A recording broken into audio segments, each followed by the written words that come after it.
All right, just a couple of remarks. KSAN was not the first free-form progressive rock station in the country. There were others before it, including KMPX here in San Francisco. Tom Donahue. A strike, the first hippie labor strike, as the Chronicle put it, led to the birth of KSAN in May 1968. Another myth is that Tom Donahue started it all. He did not. It is true that the former KYA Top 40 DJ, along with his girlfriend at the time, Rachel Hamilton, thought it'd be great to have a radio station that reflected and catered to the counterculture of the times. We're talking about 1966, 67. And they found a willing taker at KMPX, a very sorry station. But it is also true that there already was a DJ there playing whatever the hell he wanted, Larry Miller. But Tom Big Daddy Donahue is the man who spread the format, not only at KMPX, but also to a station in Los Angeles. After the strike, and after moving many of the staff over to KSAN, it became a dominant station in the Bay Area, passing by institutions like KSFO and top 40 powerhouses like KFRC, and yeah, Tom Donahue's previous station, KYA. The Jive 95, as it came to be known, went on until 1980, when corporate changes begat format changes, and KSAN became a country station for a long spell. And then a classic rock station, which it still is, with the branding The Bone. It also lost its dial position, is now at 107.7, not far from where KMPX used to be. For this panel, we have 6 people who span the station's histories. There they are, sitting there. Dusty Street. She precedes KSAN. She was at KMPX as one of the fabled chick engineers. Beginning in 1967. They got to go on the air, but after the strike and the switch to KSAN, the engineers were out. But Dusty ran the board for a DJ who couldn't quite handle the board himself and got an on-air shift when another DJ was fired. She left in 1974, but has never left radio. She was on KSFX, KTIM in Marin, then KROQ, K-Rock in Los Angeles, and she is online and freeform to this very day. Wesley Scoop Nisker.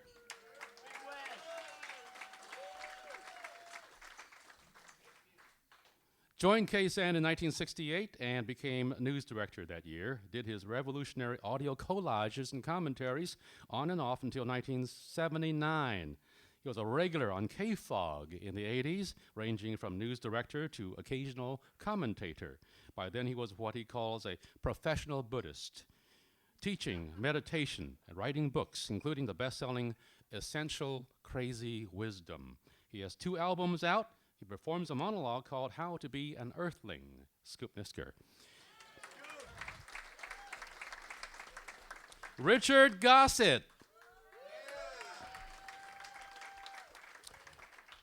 He believes that he started as a part-timer on KSAN in 1969 and then got Tony Pigg's full-time shift when he left in 1970 or 71. He left after David Moorhead, who was shipped in from Metro Media in Los Angeles, took over in 1978. He moved on to KSFX, did Saturday nights on the Quake, the original Quake, KQAK, for 2 years, and he would add KVRE, KFOG, and other stations to his resume. He had become by then a connoisseur of beer, and in '81 joined Anchor Brewery, becoming a brewmaster in 1983 until he retired in 2001. Bonnie Simmons came to town. She came to town from Denver in 1968, found her way to KSAN in 1970, beginning in the music library, becoming a DJ, music director, and program director. After leaving in 1979, she worked in promotion at Warner Brothers, appeared on numerous stations, including KFOG, Coffee, Live 105, KUSF, and KDBK. Remember Double 99? Yeah. Might have been a triple. She was also a band manager currently serves as executive director for the Bill Graham Foundation, and for 23 years has DJ'd Thursday evenings on KPFA. Still Bonnie, still Freeform. Norman Davis is here. He got to KSAN in 1972 with more experience in radio than anyone else, except maybe Tom Donahue. He began locally on Kobe in 1950. Kobe, wow. In 1958, he was Al Knight on Kobe. He landed at KYA as Lucky Logan, and then switched to his real name, Norman. At KSAN, he was a DJ and then production director until he left or was fired in 1978. He moved on to KSJO, KTIM, KTIM, The City, and Coffee. He has hosted blues shows in 10 states. The Midnight Flyer is on 2 stations and the internet right now. And he is our heroic keeper of the KSAN archives at jive95.com. Norman.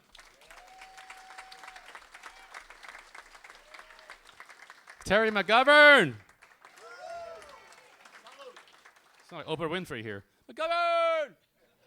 Arrived in 1974 to KSAN. It was a case of 2 different worlds, as he had come from KSFO. But he learned to rock and did mornings until 1979, when he returned to his careers as an actor and a voice talent, with credits ranging from American Graffiti to Mrs. Doubtfire and many more credits and residual checks. But Terry, who began in 1965 on KDKA in Pittsburgh, Pennsylvania, was on the air, on TV, and radio whenever he could be, in Los Angeles and here on K101, KYA, and now, along with Rachel Donahue and me, online on Boss Radio. .com, that's right, yeah, okay, all right. As for, and there's an app for that, by the way. As for me, I did 10 years of weekends and fill-in work beginning in 1970, mostly Sunday afternoons, while also working full-time at some magazine. I stayed until the LA invasion, and since then had stints on KFOG, KQED, KUSF with the Jive radio series that I was able to co-produce with Kate Ingram, Moonlight Groove Highway with Rachel and Dusty, Classic KYA with Gary Mora, KFRC at 106.9, and now Boss Radio. Sunday afternoons, so it comes full circle. I also write a column in the Chronicle all about radio and mostly bad news.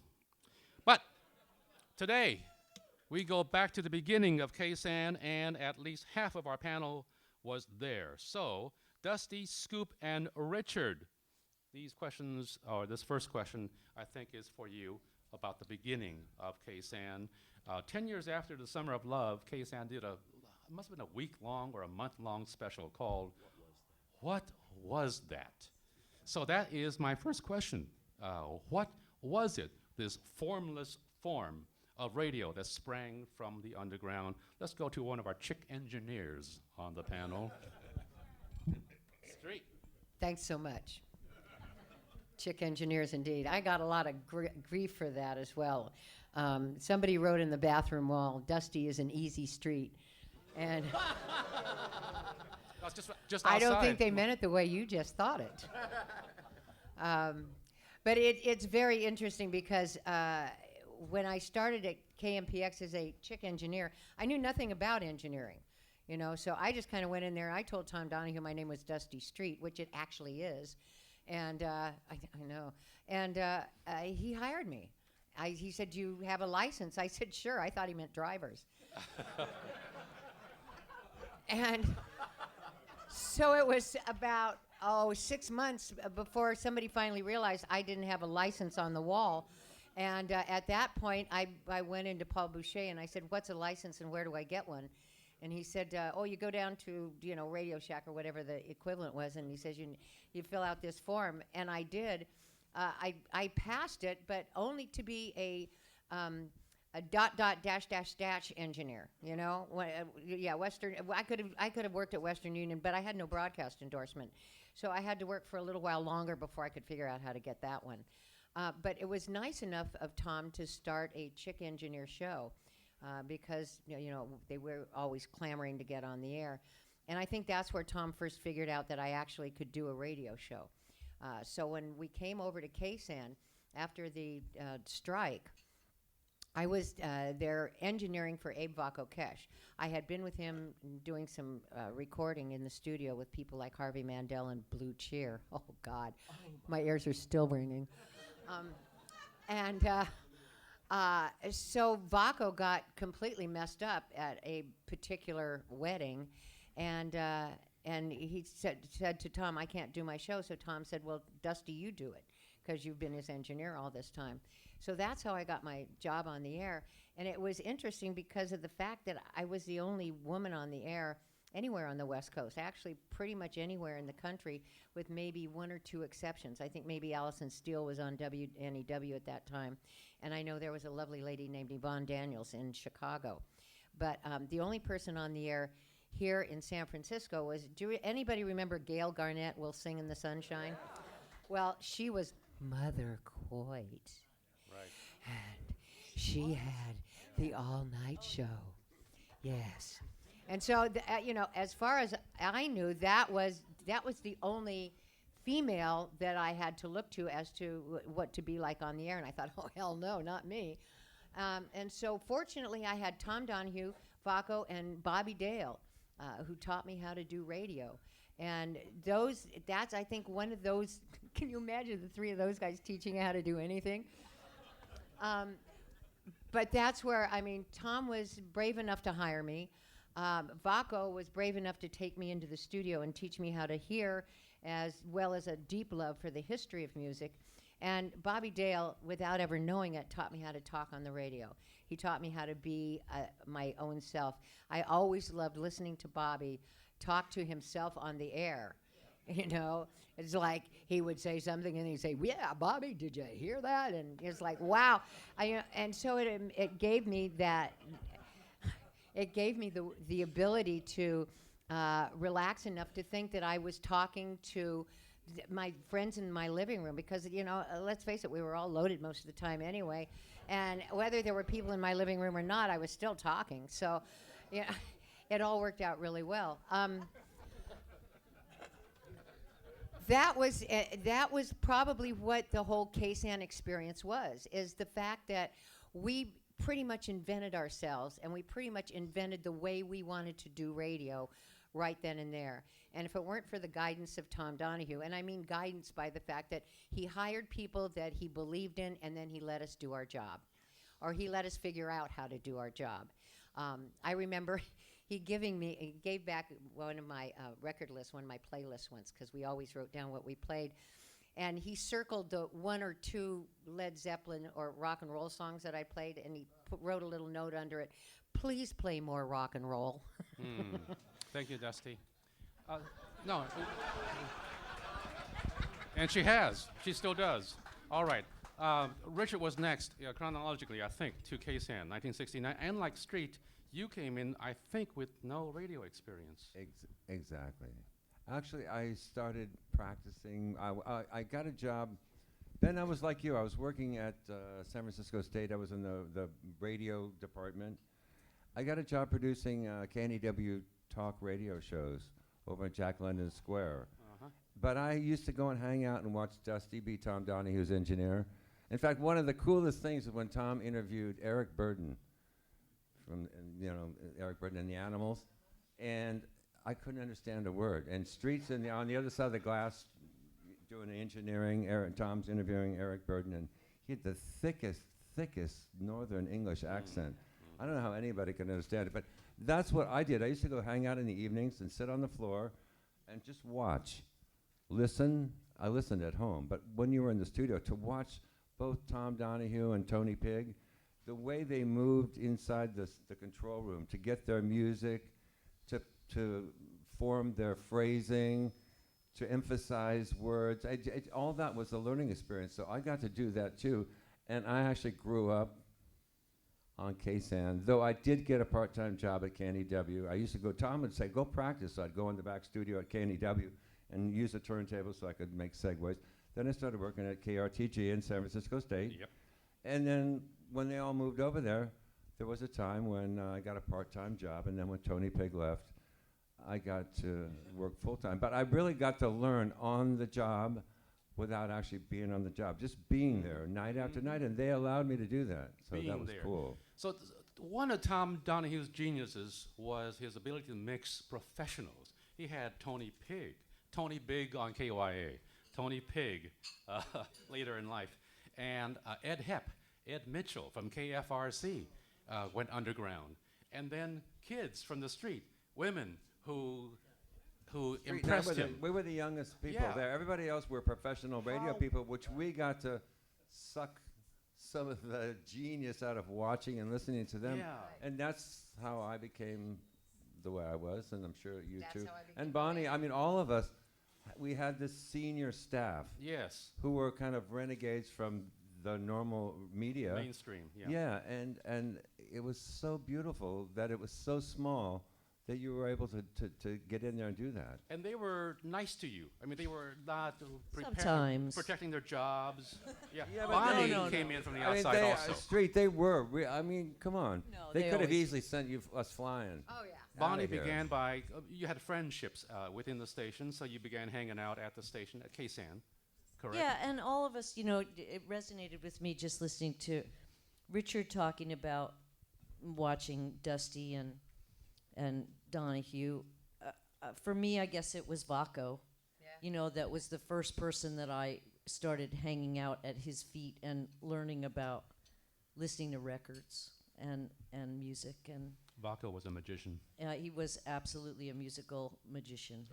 Can I break here for a the second? Mahdi, the Just expected one. because we have both, we've all mentioned, a number of us have mentioned Vaco. Can we have that Vaco station ID just to set the mood? Number 1, I think.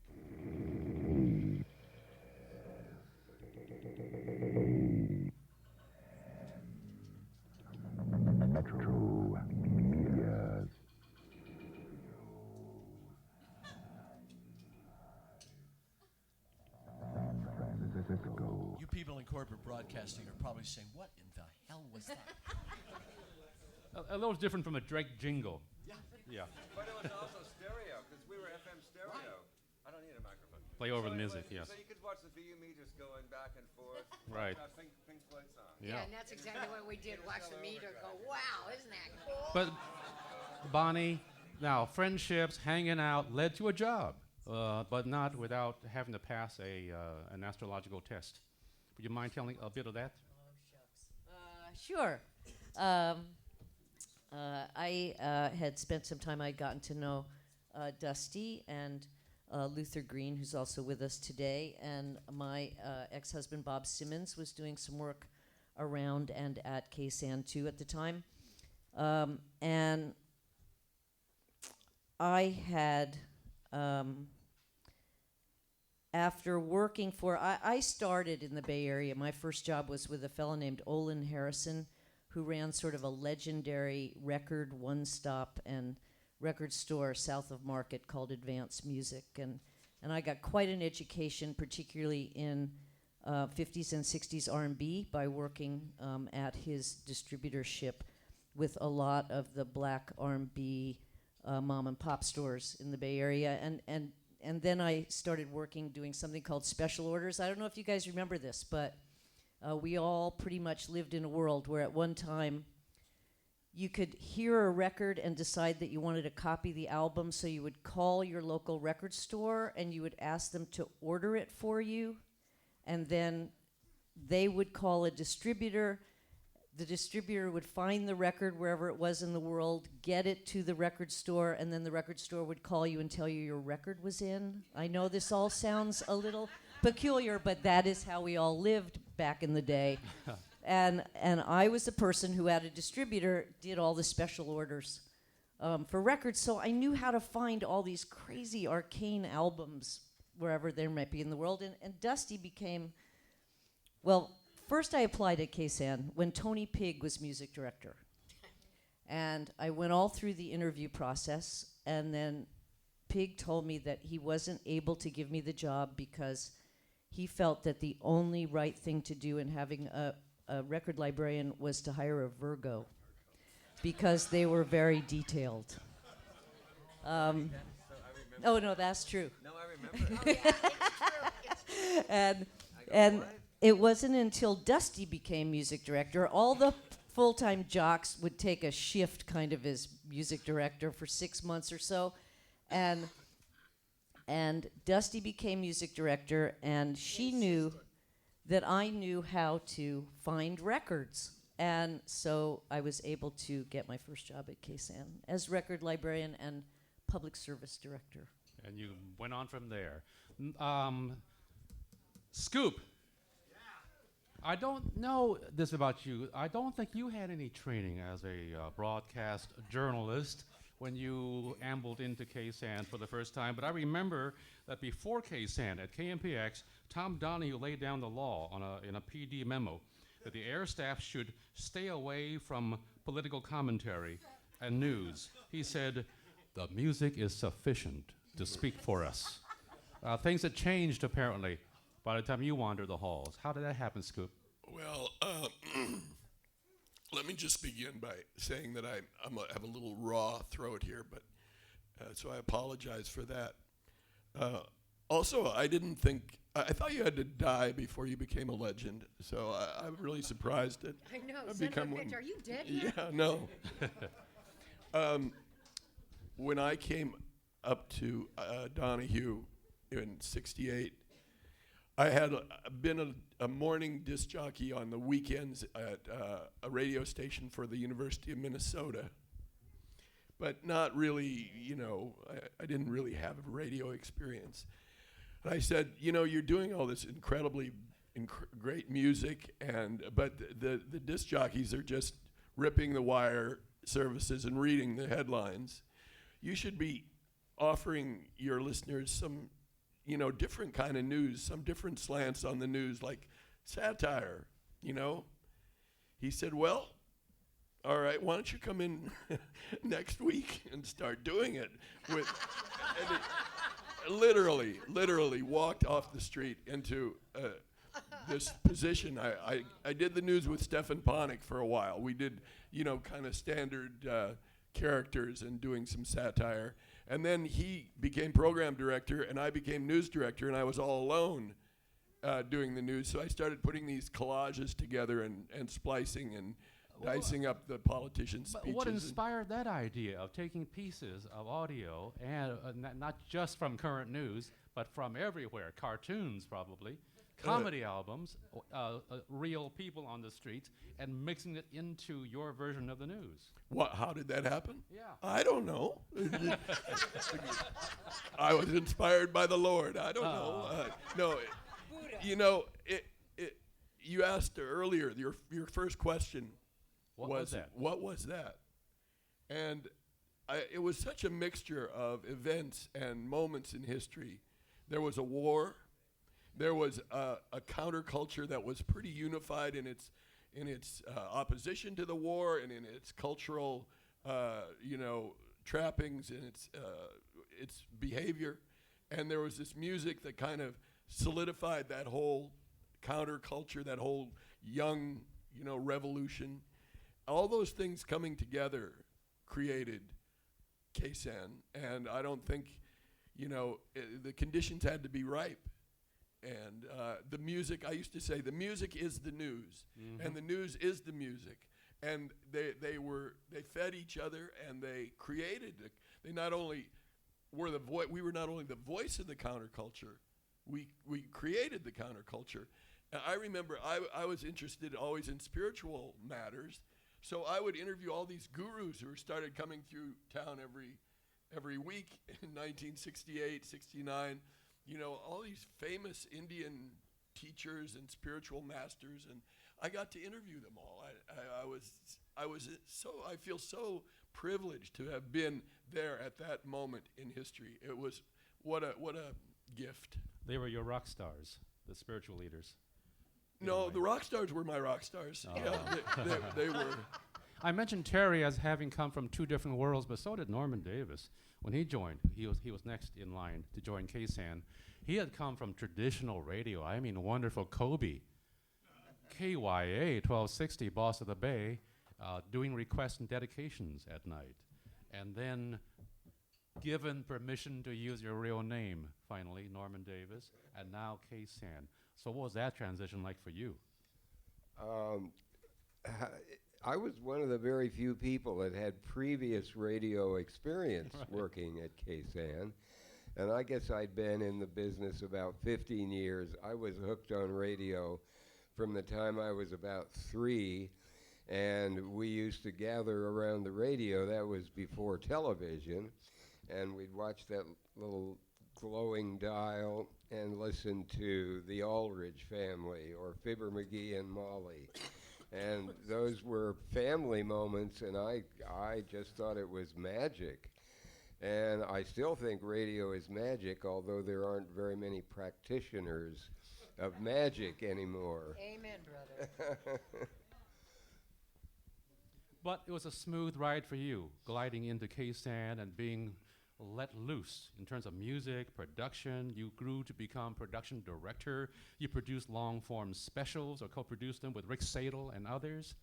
Was it interesting to run into management that said, yeah, sure, take a whole weekend for a special? Well, what I learned at KSAN was that when you take the shackles off and you let people do whatever they want to and you give them freedom, there's an immense amount of energy comes with that. And so once Tom O'Hare was really responsible for getting me at KSAN.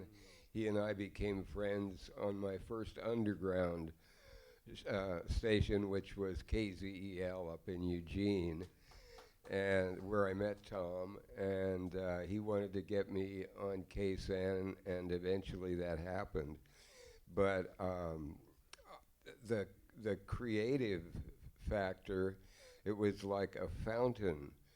You didn't have to pump to come up with ideas. They were just right there all the time. And it was easy because we had freedom to do that. Terry McGovern. The morning man who wakes up. Woo! Whoa. So, you came from KSFO, big band, standards, personality, Don Sherwood. At one point, you were probably considered to be the next Sherwood, and instead you were the next McGovern. And it was, you came in at a time not too long after, you know, in the 60s, early 70s, the morning show on an underground free-form progressive station was an area where people were, your demo was considered to be still asleep. People woke up at noon, and yet you marched in there and did your show the way you wanted to, and you brought in comedy. You revolutionized mornings on FM. What was your thinking, if any went into it? What could you What possibly were you thinking, McGovern? What the hell were you? What was that? What was that? First of all, I want to say that I look out and I know a lot of you people who were not at KSAN and perhaps never were KSAN listeners, and you're looking at us going, who the hell are these people? I cannot answer that for you. I don't know who these people are, but there are a couple of people. I mean, I love them, but where they came from, I have no idea. From Mars, I believe, Ern Morgan, right there. From Venus, of course, Linda Fetter. Look at Peter Lawfer in front. Glenn Lambert and his wife Martha, right? Yep. And forget him. The most magnificent person in the room, in many ways to me, is Susie, your daughter. She is just, what a job Susie Davis did last night. We come around to Luther Green, who gave me my first porno job. Last month it was, actually. It was just last month. Believe me, I had a stunt double for that. No, I did a voice. Luther called me and said, hey, Dusty tells me you do a John Wayne voice. I said, well, kind of, yeah. He said, well, come on down here. I'll give you $100. I think it was $100. So I came down to his studio, and it was this speech by, on the screen, monkeys. We're landing a spaceship, and the captain of the monkeys talked like John Wayne. And then it was a full-on porno movie from there on out. Sodom and Gomorrah. Mitchell Brothers. Ah, the days, the days. But as we come back around here, a young man, he'll always be a kid to me, but he's become a very successful producer in many, many ways. Fred Green, right here. Terry, are you going to go around the entire room now? Because this is my time. I'll make it quick. I promise I'll make it quick. okay. The great Dr. Hip. On top of suddenly working at a radio station that had a drug report every day. Oh, and by the way, I got a call. Lay off the brown acid that's going around. Was this guy, Dr. Hip. I couldn't believe the people that were on this air. And then, of course, this is one of my great friends and co-conspirators in crime, the Rabbi Laufer here. Anyway, that's it. So here's what happened. I was, this is for everybody now because we're talking about the great Don Sherwood.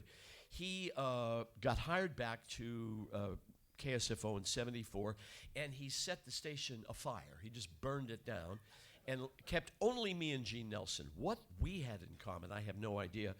But Gene and I remained, and I got bored. And then one day, a bunch of naked people appeared in our hallway. That is correct. At the Fairmont Hotel. Yes, we were. The streak. Her body. Oh, never.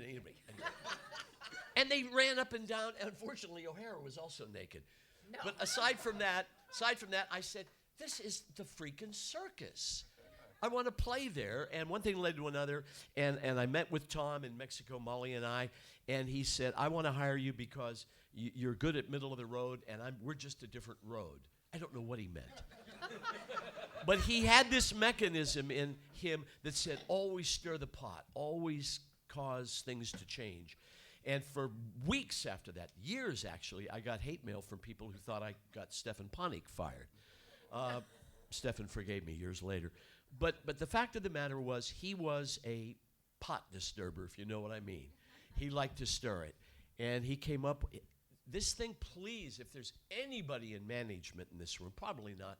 This is mostly talent and sales, I understand.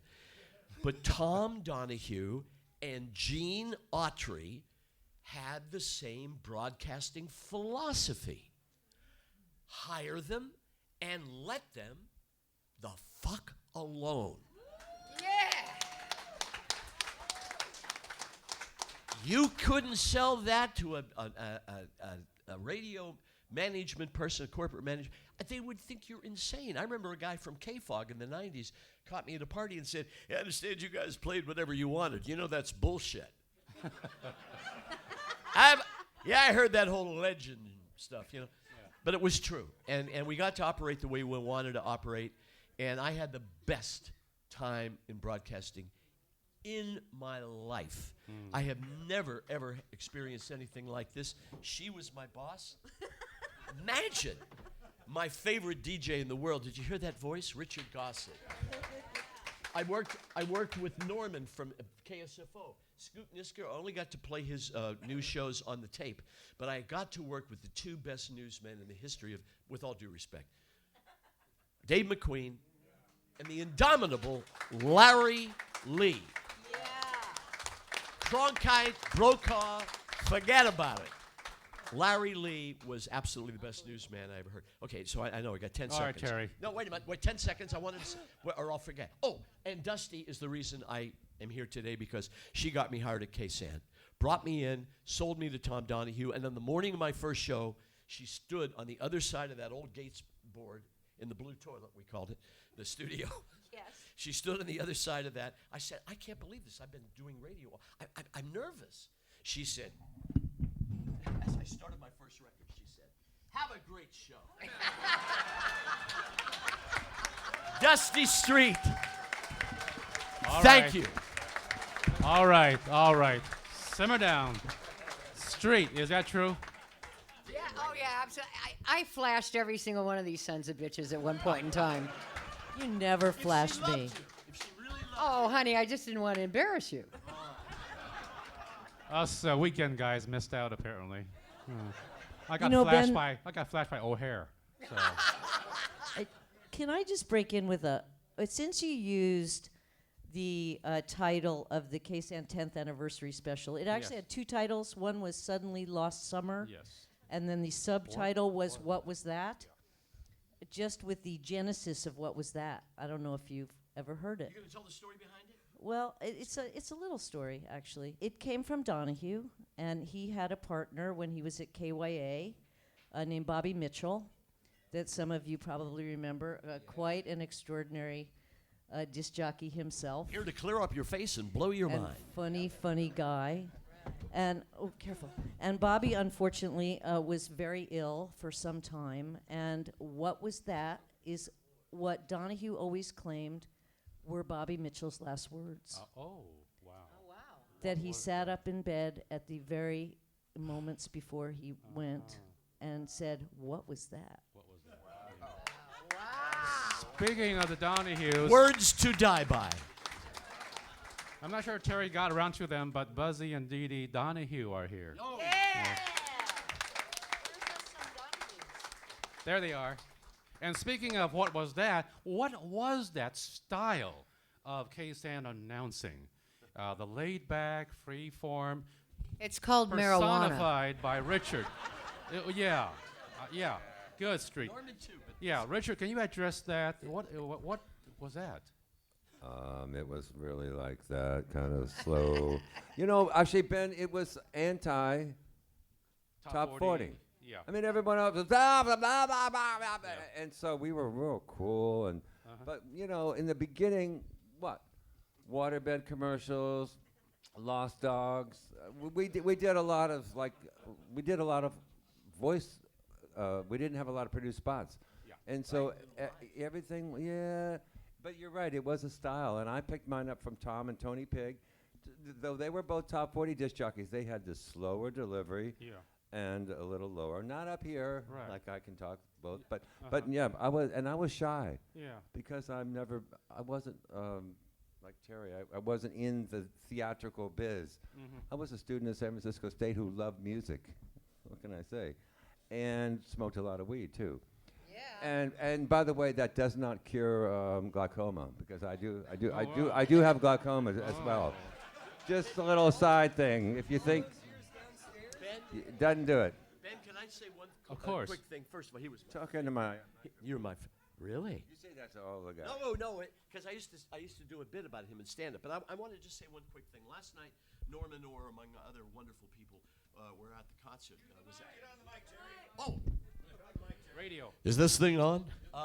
Norman Orr, I believe is his name. He's the artist that did many Yes. of the KSAN posters before I even got there. And I still have it in my John in my studio, is the one where it looks like a radio, and all of the jocks are in there. And it's very, very well drawn. But the thing that, when you look at it, this is what KSAN was, because you have this radio with all the jocks drawn in there. But then, over the top, in a very sort of ephemeral style, are all the artists, Hendrix and Joplin. And it was a testimony and an explanation of exactly what KSAN was. Crazy people, all different, everybody different, but all of us paying homage and playing with great love the music of the era. That was number one, as Tom said.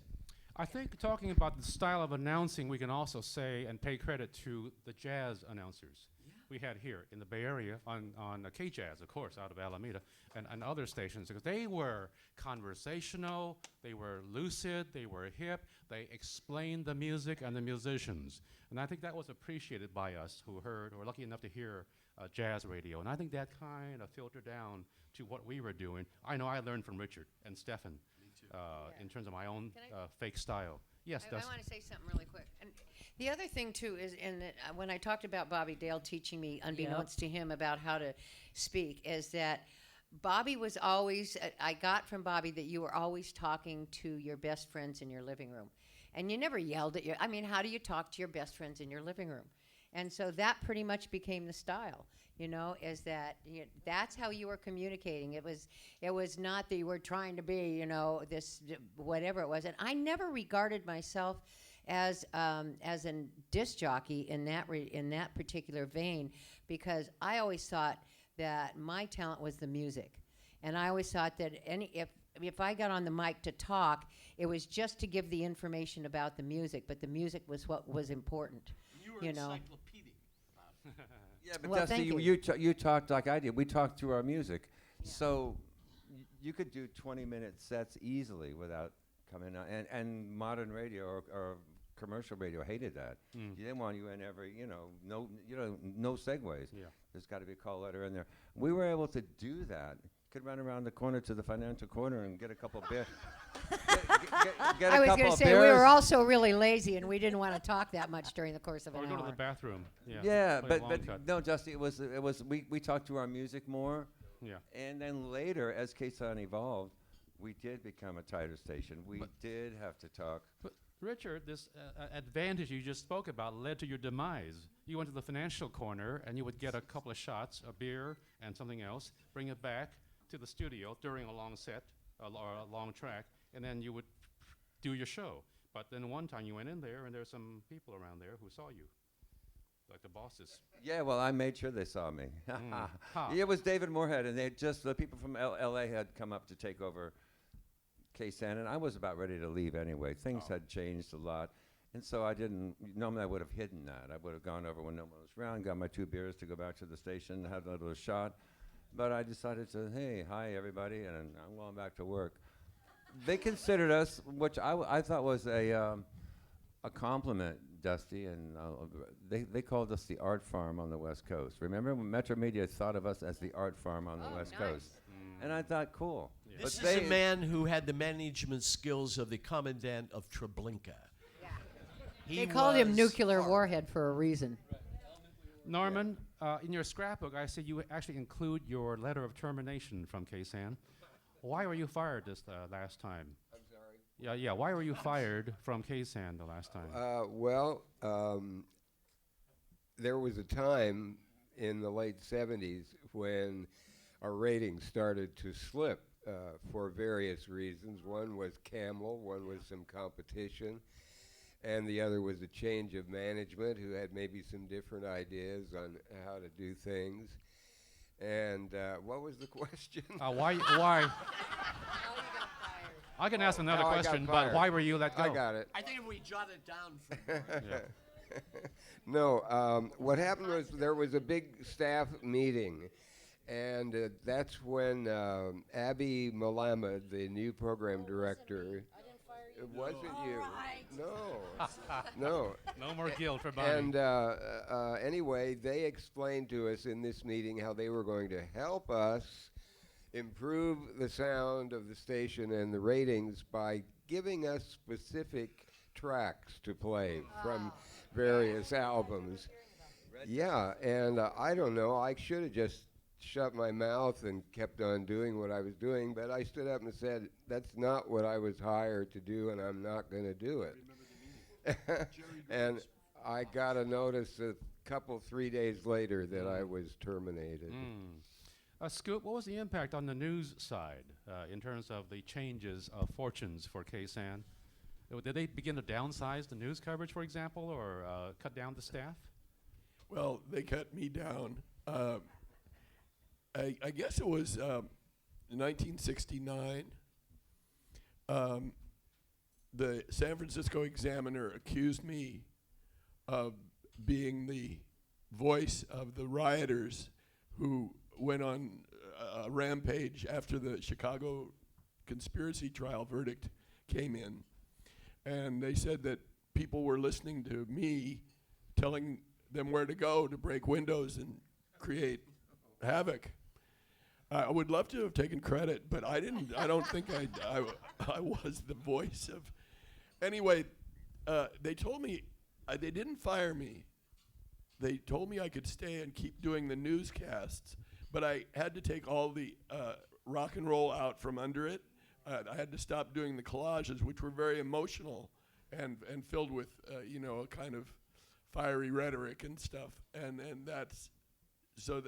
I took the opportunity to go to India, which I had been dying to do anyway, and I left. But I remember protests. I was really proud that people came down and protested outside the station. That made me feel good. Wow. You know, I must admit, I still have dreams about KSAN, usually about going into the studio, no records on any turntable. And nothing works. Bonnie Simmons We is in the all record have that library. dream, I'm afraid. No that records in the nightmare. record library. Only one Congress of Wonders album. Pigeons in the park. Segue that. Mine had just one ABBA album in it. One app. I do wonder, sentimentally, emotionally, what was it like to take leave of KSAN, even though you've continued in many cases in radio or in media? What was it like, Dusty, for you to say goodbye to KSAN? Well, I didn't say goodbye to KSAN in that regard. I walked out on KSAN in about 74. God only knows why. And I had encountered what happened at KSAN in other radio stations as I went through my KSFX and KTIM. Slowly but surely, what happens? It was like this huge flushing sound, you know, of everything creative, everything that had any kind of energy, anything that actually communicated with your audience on a level other than the lowest common denominator was being flushed out of radio. I work for Sirius XM now, and I have been told that they love my stories but keep them to 30 seconds. And this is exactly how I felt when the corporations and the consultants came in and decided that they were going to tell us how to do what we had been successful at. And a very interesting thing happened. When corporations and consultants started telling us how to do it successfully, the ratings in every single radio station that had anything to do with great ratings slowly and surely just dropped down into the basement.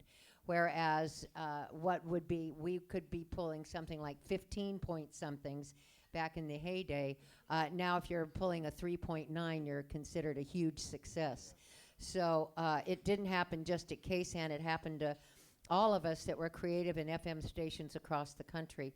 And it will never recover, unfortunately. Thank God I was a part of it when it was here. That's right. Thank God we had Dusty.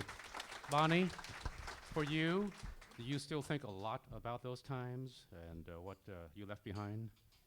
You know, I suppose I do from time to time, but I have had so much fun since then. I just, in all you know, areas. I got to say I am one lucky dog. You are. I have had so many jobs that have been really pretty inspiring to me and kept me going. And come on, I'm 65 years old, and right now I get to work with the Bill Graham Foundation and for 13 years with Hardly Strictly Bluegrass, and you know that does not suck. Mhm. So Yeah, so does not suck. I don't. And I gotta say that in one way or another, I have done some radio since then Yes. that I found at least partially fulfilling. Although, on the other hand, there is nothing that even compares to KSAN and what that experience was like. And I'm not sure that any of us can even explain it. You know, a lot of it had to do with the fact that I came there as 19 years old, you know, and a lot of us started when we were pretty young there. And if you think about being 19 and it's 1970 and we're in San Francisco and we're at a radio station, which all of you who have done radio know that there is this weird thing about radio, that it just draws people to it. You know, whether it's because of large amounts of electricity, I don't know what it is, but you know, the strangest people in the world end up in radio stations in one way or another. It was just, there's nothing to compare to it. I understand. And you know what? I stayed away actually from San Francisco for a while. I went to Warner Brothers and I was doing the whole country, doing promotion. And I found that it was really hard for me to come to San Francisco to do my job because I would have had to. Okay, if you really want to know, I came to KSAN a few months after I left, and I came there and they had just painted the building on Sansom Street, and it was kind of this weird, bright, kind of orangey, brown, green thing, and I just made an offhand comment, you know, about how the paint job was kind of bright. And the new person that was the program director said, those have always been KSAN's colors. And I thought, wow, I had no idea. Right. News to us. And but that kind of passed, and I just look at it all pretty dang fondly. Yep. All right. You know, when we had that reunion at KUSF some Yes. years, you know, I'm sure we're all pretty passionate people that were at KSAN, and there was lots of tumultuous activity at KSAN, and I'm sure that some of us came away from KSAN with some resentments or some, you know, there was some kind of bickering or attitudes among us, as there always are when you have any group of very outspoken people who have gone through some, you know, crazy ride together. But when we got to KUSF for the reunion, I remember that nobody could remember what they were mad at each other for. You know, I think you just have to wait about 10 years, and then everybody, it all sort of mellows out. And enough babbling for me. We checked. Richard already told about his departure with 2 shots. So let's. We have to wrap things up. So let's let McGovern wrap things up with the answer to what was that. No, your departure. You, like Bonnie and like many of us, you worked in other media after KSAN. You don't want me to do the song? But does radio still resonate with you? Do you still think back sometimes to that moment of that particular radio station among all the ones you worked at? Yes. Thank you very much, folks. That says it all. Yes. KSAN. And now we come full circle. KSAN's in the Bay Area Radio Hall of Fame because of these people and people in this room. Congratulations. Thank you, broadcast legends. Thank you guys so much. You men and women. Thank you, everyone.